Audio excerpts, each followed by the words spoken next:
All right, we are back, and today, our workout of the day, we focused on doing chest. So our first lift was a bench press with a 5x3, and then we went into a couple sets of supersets. So last video, we focused on the phosphocreatine cycle. So I wrote that down as a review, but that's not what we're focusing on today. We're focusing on what comes after the phosphocreatine cycle. So we used my main lift as the example for the phosphocreatine cycle. So today we're going to use my supersets as the example for what comes after. So my first superset, I had a single arm dumbbell press for 4x8 going into a tricep kickback for 4x10. So I did one after the other with a period of rest. But that continuous movement was more than just 1 to 5 seconds for that burst of the phosphocreatine cycle. It was more, let's use the general terminology, of 2 to 3 minutes. So in that 2 to 3 minute period, we went into what we call the Krebs cycle.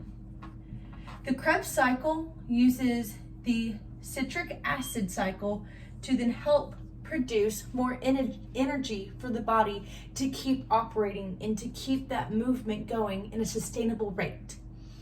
So after the ATP and the creatine are created from the phosphocreatine cycle, it then initiates glycolysis.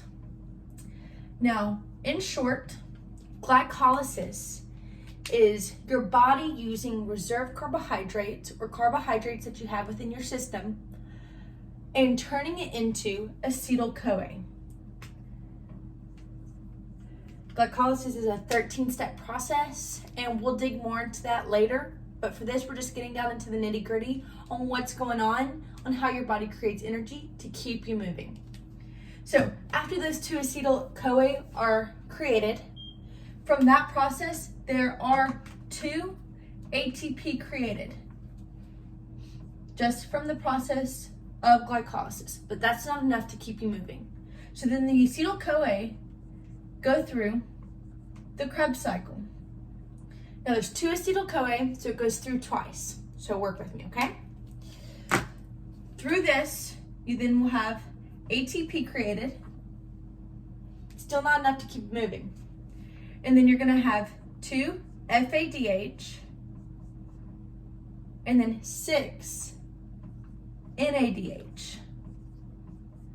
Now those hydrogens at the end of these 2 equations of FADH and NADH are going to go through the electron transport chain. So we're going to draw a quick little diagram here on what that looks like. Visuals are everything.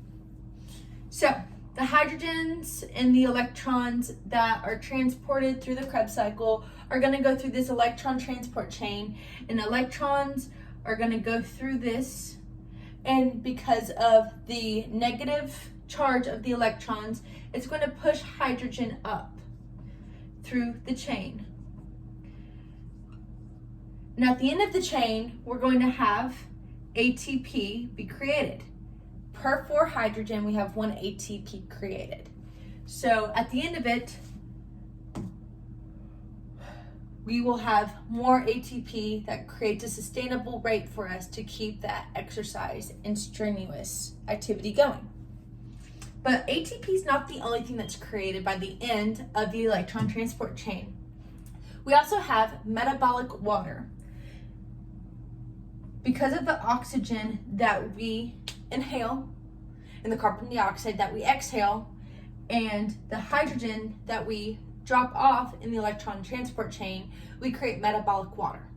So with that, in the ATP created through the Krebs cycle in the electron transport chain, we are able to continue to keep moving and to keep up that strenuous activity, as in the example of my supersets. Now there's still more, so we'll be back again.